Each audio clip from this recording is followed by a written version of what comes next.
Hello students, welcome back to our YouTube channel JRF Station. I am Sneha, your guide and mentor. I hope आप सब अच्छे होंगे और अपने preparation को बहुत अच्छे से कर रहे होंगे। तो स्टूडेंट जो आज का सेशन है वो हमारा रहेगा टीचिंग एप्टीट्यूड जो हमारी यूनिट है पेपर 1 में। तो उसमें आज का हमारा जो टॉपिक रहने वाला है वो रहेगा हमारी असेसमेंट क्या होती है और उसके क्या क्या टाइप्स होते हैं। तो स्टूडेंट जो आज का सेशन है उसमें हम ओनली एग्जाम ओरिएंटेड पॉइंट्स को ही डिस्कस करेंगे ताकि आपके एग्जाम में आप इनको बिल्कुल क्विकली याद भी रख सको और आपको वो उस टाइम पर याद भी रहे जब आप अपने क्वेश्चन को या फिर जो आपका एग्जाम होगा उसको अटेम्प्ट कर रहे होंगे। तो स्टूडेंट जो आज का हमारा सेशन है आपके लिए वेरी इंपॉर्टेंट भी होने वाला है, तो प्लीज आप इसको बिल्कुल भी मिस मत कीजिएगा। अगर अगर कोई भी हमारा यहाँ पर स्टूडेंट जो चैनल पर न्यू है तो प्लीज आप हमारे चैनल को लाइक शेयर और सब्सक्राइब जरूर कीजिएगा ताकि हम आपके लिए और ज्यादा इंफॉर्मेटिव और क्रिएटिव वीडियोस लेकर आ सकें। So let's start our today's class. तो स्टूडेंट्स फर्स्ट हम डिस्कस कर लेते हैं कि असेसमेंट क्या होती है और क्यों हम असेसमेंट करते हैं। तो मेन हमारा जो असेसमेंट है उसका क्या मीनिंग होता है। तो जो अगर बात करें हम असेसमेंट की, असेसमेंट का मतलब होता है कि इवेल्युएशन ऑफ लर्निंग और परफॉर्मेंस। क्या क्या करना कि हम क्या करते हैं इसमें कि हम इवेल्युएट करते हैं लर्निंग को और परफॉर्मेंस को, कि जो हमारे स्टूडेंट्स हैं या फिर कोई भी लर्नर है उसकी परफॉर्मेंस को और हमारी जो उसकी लर्निंग है उसको इवेल्युएट करना। इवेल्युएट करने का मतलब कि ये चेक करना कि वो प्रॉपर तरीके से सीख भी पा रहे हैं या नहीं पा रहे हैं, उन्हें कोई प्रॉब्लम तो नहीं आ रही, कि उनकी परफॉर्मेंस कैसी है, कि हमने उनको कुछ सिखा दिया बट वो प्रॉपर परफॉर्म नहीं कर पा रहे। तो स्टूडेंट्स यही इवेल्युएट हमें करना है कि हमारी जो लर्निंग है, हमारे जो स्टूडेंट्स की परफॉर्मेंस है वो कैसी चल रही है, क्या उन्हें कोई प्रॉब्लम आ रही है या फिर उन्हें कोई भी अगर प्रॉब्लम आती है तो कैसे हम उनके सॉल्यूशन प्रोवाइड करेंगे। तो इसमें हम असेसमेंट में यही काम करते हैं कि जो भी हमारे स्टूडेंट्स हैं उनकी परफॉर्मेंस को और लर्निंग को इवेल्युएट करना कि वो कैसा काम कर रहे हैं। अगर हम बात करें कि इसका पर्पस क्या होता है, कि क्यों हम असेसमेंट करते हैं, तो इसका जो मेन पर्पस है इसलिए करते हैं हम असेसमेंट को कि to check what students have learn, कि हम इसमें ये चेक करना चाहते हैं कि जो हमारे स्टूडेंट्स हैं, लर्नर है, उन्होंने अब तक क्या सीखा है, क्या उन्होंने लर्न करा है, या फिर to identify there strength and weakness, कि उनकी स्ट्रेंथ क्या है, उनकी वीकनेस क्या है। तो उसको हम एक बार पहचान करना चाहते हैं कि जो उनको आता है और उसमें और ज्यादा वो अच्छे से सीख पा रहे हैं तो वो उनकी स्ट्रेंथ होगी। वीकनेस क्या हो सकती है कि कई स्टूडेंट्स को मैथ में कोई प्रॉब्लम आती है, उनसे सम टाइम पर सोल्व नहीं हो पाते, एक्यूरेसी नहीं होती है, तो हम उसमें यही चेक करते हैं कि उनकी स्ट्रेंथ क्या है और क्या उनकी वीकनेस है। अब हम ऐसा क्यों कर रहे हैं, ताकि हम उनकी जो भी लर्निंग है, टीचिंग है हमारी, उसको ताकि टाइम पर क्या कर सके, हम इम्प्रूव करने का काम कर सके, ताकि जो हमारे स्टूडेंट्स हैं वो प्रॉपर हमारे काम करते रहे, उन्हें कोई भी अपनी जो लर्निंग है उसके दौरान डिफिकल्टी को फेस ना करना पड़े। तो इसका हमारा जो मेन पर्पस यही रहता है कि असेसमेंट में हमारा जो मेन काम है कि स्टूडेंट्स क्या सीख रहे हैं वो चेक करना, उनकी स्ट्रेंथ और वीकनेस के बारे में पता लगाना, और ताकि हमारी जो लर्निंग है हम उसको इम्प्रूव कर सके। और जो हमारी टीचिंग है कि क्या पता ऐसा हो सकता है कोई स्टूडेंट उसको कुछ समझ ही ना आ रहा हो टीचर का, तो क्या करेगा, टीचर को ये पता चल गया कि हाँ मेरे जो स्टूडेंट्स हैं उनको समझ नहीं आ रहा कि जिस वे में मैं अब पढ़ा रहा हूँ या पढ़ा रही हूँ, तो टीचर क्या करेगा, जो अपना जो भी वो इंस्ट्रक्शन का मेथड यूज कर रहा है, जिस टाइप पे वो पढ़ा रहा है, तो उसको वो थोड़ा मॉडिफाई करने की कोशिश करेगा, ताकि जो उसके लर्नर है, ताकि जो उसके स्टूडेंट्स हैं वो अच्छे से जो टीचर समझाना चाह रहा है उसको समझ सकें। तो हमारा असेसमेंट का यही हमारा मेन पर्पस होता है। तो स्टूडेंट्स अगर हम बात करें कि टाइप्स इसके क्या क्या होते हैं और जहां से आपको हर बार क्वेश्चन देखने को मिलता है, आप जितने भी पीवाईक्यू उठाओगे ना स्टूडेंट, आपके जितने भी प्रीवियस ईयर पेपर्स हैं वहां पे आप देख लेना कि प्लेसमेंट है, समेटिव असेसमेंट है, डायग्नोस्टिक है, फॉर्मेटिव है। तो यहाँ से आपको पिछले पेपर्स है ना जो वहां पक्का आपको क्वेश्चन देखने को मिलेंगे। तो अब ध्यान रख लेना ये हमारे जो इंपॉर्टेंट है टाइप्स ऑफ असेसमेंट, तो आपको ये अच्छे से समझ लेने हैं। अब हम डिस्कस कर लेते हैं कुछ हमारे टाइप्स असेसमेंट के on the basis of time and purpose, कि हमारा टाइम और पर्पस के हिसाब से हमारे कुछ 4 टाइप्स की असेसमेंट होती है। तो उसमें जो हमारी फर्स्ट असेसमेंट आ जाती है वो रहेगी हमारी प्लेसमेंट असेसमेंट। प्लेसमेंट का मतलब कि अब हमारी यहाँ पर जो इंस्ट्रक्शन है, कि जब हमारा टीचर है कि किस तरीके से टीच करेगा, कि यहाँ पर जो हमारी इंस्ट्रक्शन है वो बिगिन हो जाती है बिफोर की। तो सिंपल सा मतलब है कि अगर हम प्लेसमेंट असेसमेंट की बात करें कि यहाँ पर हमारी इंस्ट्रक्शन शुरू होने से पहले ही ये शुरू हो जाती है, कि जो ये इवेल्युएशन है कि हमारी इंस्ट्रक्शन अभी शुरू नहीं हुई है। इंस्ट्रक्शन का मतलब कि टीचर ने अभी पढ़ाना शुरू नहीं किया है, लेकिन उससे पहले ही ये इवैल्यूएशन शुरू हो चुकी है, ताकि हम क्या कर सकें, एक लर्नर की जो एंट्री लेवल स्किल्स हैं उसको हम यहाँ पर चेक कर सकें, उसको डिटरमिन कर सकें, उसकी जो नॉलेज है या फिर उसकी एप्टीट्यूड है, जो एप्टीट्यूड का मतलब उसके अंदर कितनी एबिलिटीज है कि फ्यूचर में कैसे परफॉर्म कर सकता है, क्या उसकी नॉलेज है, उसकी जो भी एंट्री लेवल स्किल्स हैं उनको चेक करने के लिए हम प्लेसमेंट असेसमेंट का यूज करते हैं। तो एग्जाम्पल की अगर हम बात करें कि एंट्रेंस एग्जाम है, तो स्टूडेंट जब भी आप क्या करते हो कि जैसे आपकी 12th हो चुकी है, तो आपके अंडर ग्रेजुएशन के आपके प्रोग्राम के लिए, कोर्स के लिए आपको कहीं यूनिवर्सिटी में एडमिशन लेना है, तो आप देखते होंगे कि वहां पर हर जगह एंट्रेंस टेस्ट है।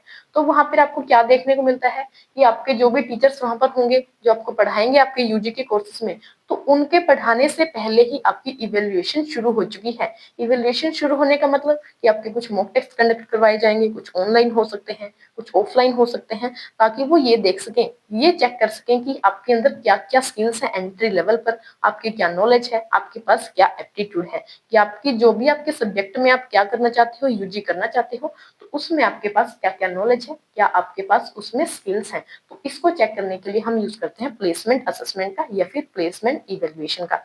एक और हम एग्जांपल ले सकते हैं इंटरव्यू, कि इंटरव्यू में क्या होता है कि आपसे सारी की सारी चीजें यहाँ पर पहले ही चेक कर दी जाती हैं, आपकी जो भी मेन काम है उसको परफॉर्म करने से पहले ही। अब अगर हम नेक्स्ट बात करें स्टूडेंट, आ जाती है हमारी सेकंड फॉर्मेटिव असेसमेंट। तो स्टूडेंट आपको एक और ये यहाँ पर एक चीज का ध्यान रखना है, जो ये हमारी असेसमेंट है ना, ये एक सीक्वेंस वाइज है, कि ऐसा नहीं है कि पहले आपकी समेटिव असेसमेंट आ जाएगी और फिर प्लेसमेंट असेसमेंट हो रही है, तो ऐसा आपको देखने को नहीं मिलेगा। आपकी सबसे पहले जो हमारा स्टेप रहता है, फर्स्ट प्लेसमेंट असेसमेंट होती है, फिर फॉर्मेटिव होती है, फिर डायग्नोस्टिक है, और फिर हमारी एंड में हमारी समेटिव असेसमेंट होती है। तो अगर हम बात करते हैं अब सेकंड हमारी फॉर्मेटिव असेसमेंट की, वो हमारी करवाई जाती है done during the teaching and learning, कि क्या करने के लिए, कि जो भी आपका टीचर आपको पढ़ा रहा है, आप लर्नर जो भी आप लर्निंग कर रहे हो, तो उसके दौरान ही आपकी ये फॉर्मेटिव असेसमेंट, फॉर्मेटिव इवैल्यूएशन आपकी हो जाती है। क्यों होती है? ताकि आपको time to time feedback provide किया जा सके। अब ये मोर इनफॉर्मल होती है। मोर इनफॉर्मल का मतलब क्या है, कि जैसे आप क्या कर रहे थे, स्टूडेंट आप क्लास में बैठे थे, आपके टीचर आपको देख रहे थे, तो उस टाइम पे भी आपको टीचर्स ने क्या कर लिया, इवेलुएट कर दिया कि स्टूडेंट कैसा परफॉर्म कर रहा है। एक टीचर की प्रेजेंस में ना होने के बावजूद एक स्टूडेंट कैसे अपने जो स्टूडेंट्स हैं अदर उनके साथ बिहेव करता है, अपने फ्रेंड्स के साथ बिहेव करता है। तो ये मोर इनफॉर्मल होती है, कि अगर टीचर कहीं पे जा रहा है, चलते फिरते भी यहाँ पर ये एक स्टूडेंट की असेसमेंट हो जाती है, तो ये ज्यादा मोर इनफॉर्मल होती है। कि हम एग्जांपल लेकर चलते हैं कि कुछ क्लास टेस्ट है, कि आप देखते होंगे आपके टाइम टू टाइम क्या है, कि एक आपका चैप्टर कंप्लीट हो गया, एक यूनिट कंप्लीट होगी, तो आपके टीचर टेस्ट लेते रहते हैं। तो ये ऐसा इसलिए होता है ताकि वो टाइम टू टाइम आपको फीडबैक प्रोवाइड कर सके, और वो ये देख सके कि आप क्या कर रहे हो, अच्छे से परफॉर्म कर पा रहे हो या नहीं कर पा रहे हो। जैसे कुछ क्विजेस कंडक्ट करवाते हैं आपके टीचर्स, कुछ असाइनमेंट्स दे देते हैं आपको, कि जो अब तक आपको काम करवाया गया है, आप उसको अच्छे से आपने सीखा है या फिर नहीं सीखा, तो उसके लिए होती है फॉर्मेटिव असेसमेंट। तो स्टूडेंट आप इसको कैसे याद रख सकते हो, फॉर्मेटिव मतलब टू प्रोवाइड फीडबैक। फीडबैक कब प्रोवाइड करेंगे, कि आपके स्टूडेंट कुछ सीख रहे हैं या फिर नहीं सीख रहे हैं, तो उसके बाद आप फीडबैक यहाँ पर देने का काम करते हो। ये टीचिंग और लर्निंग के दौरान ही की जाती है। जो मेन पॉइंट यहाँ पर ये है ना स्टूडेंट, कि फॉर्मेटिव असेसमेंट जो हमारी होती है वो टीचिंग और लर्निंग के दौरान की जाती है, ना कि टीचिंग लर्निंग के खत्म होने के बाद। तो आपको ये मेन पॉइंट यहाँ पर ध्यान रखना है। नेक्स्ट आ जाता है डायग्नोस्टिक असेसमेंट। अब डायग्नोस्टिक जब वर्ड आता है ना स्टूडेंट, आप इसको हॉस्पिटल से रिलेट करते हो। अब हॉस्पिटल में क्या होता है, आप ना इसको एक ट्रिक से याद करो, कि जैसे आप क्या करते हो, हॉस्पिटल में कब जाते हो, हॉस्पिटल में आप तब जाओगे ना आपको जब कुछ प्रॉब्लम होगी।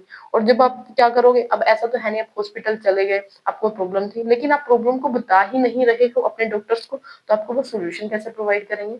तो जो हमारी डायग्नोस्टिक असेसमेंट है वो भी इस तरीके की ही होती है, कि क्या होगा, कि जैसे जैसे आप क्या करते हो, लर्निंग कर रहे हो, उसके दौरान आपकी ये डायग्नोस्टिक असेसमेंट की जाती है, कि आपकी स्ट्रेंथ क्या है, आपकी वीकनेस क्या है, आपकी प्रायर नॉलेज क्या है। तो उसको चेक करने के लिए हमारी ये डायग्नोस्टिक असेसमेंट होती है। कि जैसे क्या हुआ, एक पेशेंट डॉक्टर के पास गया, उस पेशेंट से डॉक्टर ने कुछ जो मतलब क्वेश्चन पूछे कि आपको क्या प्रॉब्लम है, क्या आपको डिजीज है, तो जो पेशेंट है वो बताएगा कि हाँ मेरे को ऐसा ऐसा हो रहा है, कि मेरे को ऐसे ऐसे सिम्टम्स लग रहे हैं, सिम्टम्स लग रहे हैं। तो क्या होगा, जो डॉक्टर है एक प्रॉपर उसको सोल्यूशन प्रोवाइड करने की कोशिश करेगा, कि हाँ आपको ये शायद आपको जो जो आपके सिम्टम्स हैं उसके अकॉर्डिंग आपको ये प्रॉब्लम या फिर ये डिजीज हो सकती है। तो उसको क्योर करने के लिए क्या करेगा, आपको सॉल्यूशंस प्रोवाइड करेगा। तो ऐसे ही डायग्नोस्टिक असेसमेंट, कि जो आपने सीख ली कि जो आपने ऑलरेडी सीख लिया है उसमें आपकी क्या कमियां थी, कि आपकी क्या स्ट्रेंथ थी, क्या वीकनेस थी, आपकी जो पहले आपने नॉलेज सीख ली थी उसमें कुछ कमियां तो नहीं थी। तो जो मेन हमारा डायग्नोस्टिक असेसमेंट है ना स्टूडेंट, ये यही होता है कि हम यहाँ पर ये चेक करना चाहते हैं कि जो लर्नर है उनको कोई प्रॉब्लम तो नहीं आ रही है अपनी लर्निंग के दौरान, उनकी कोई वीकनेस तो नहीं है, या फिर उनकी जो भी स्ट्रेंथ है उनको हम देखना चाहते हैं, और उनकी जो प्रायर नॉलेज है। अब हम बात करें इसको हम करते क्यों है, इसलिए करते हैं कि ये हेल्पफुल होती है in identifying individual differences.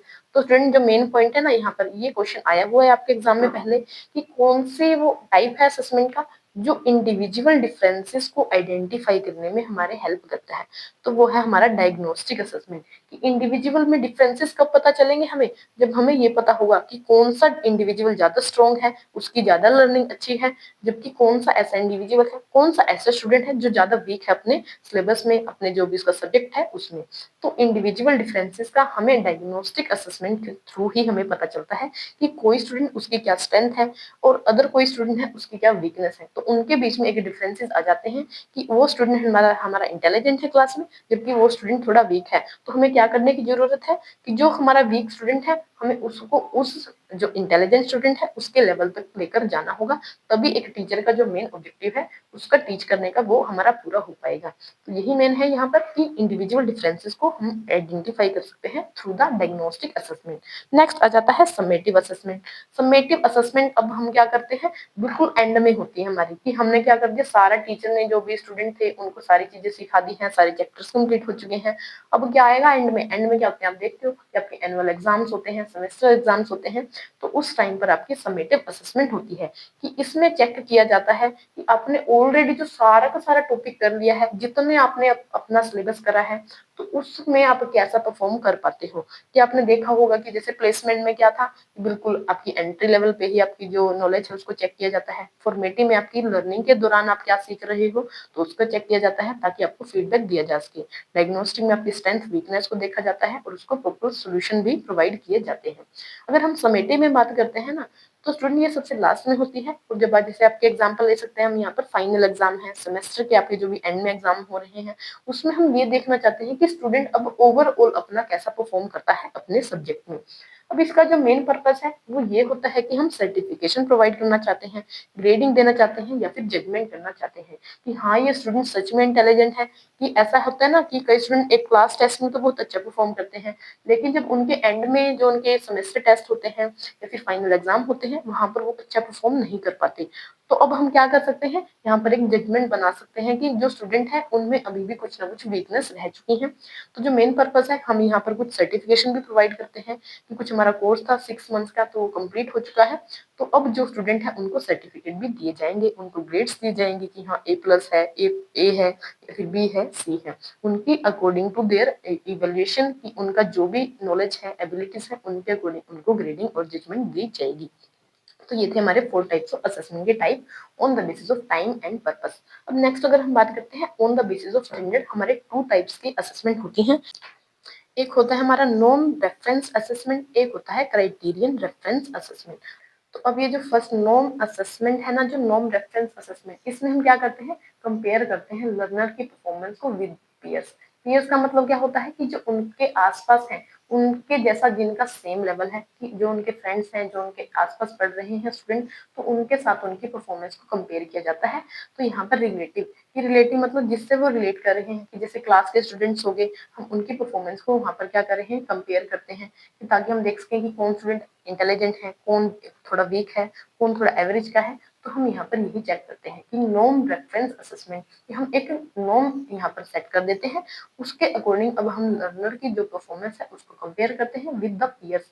Peers का मतलब सिंपल से यही होता है कि आपके जो सेम लेवल पर आपके साथ काम करते हैं, वो होता है हमारे एम्प्लॉई हो सकते हैं, आपके जैसे एम्प्लॉयर, वो हम अगर ऑर्गेनाइजेशन की बात करें। लेकिन अगर हम हमारे स्कूल की बात करें, हायर एजुकेशन में बात करें, कि आपके साथ जो आपके साथ पढ़ रहे हैं स्टूडेंट, आपके सेम लेवल के हैं, आपकी सेम एज के हैं, तो उनके साथ आपकी परफॉर्मेंस को कंपेयर किया जाता है। अब यहाँ पर रैंकिंग ऑफ स्टूडेंट्स यहाँ पर की जाती है परफॉर्मेंस। नेक्स्ट आ जाता है क्राइटेरियन रेफरेंस असेसमेंट।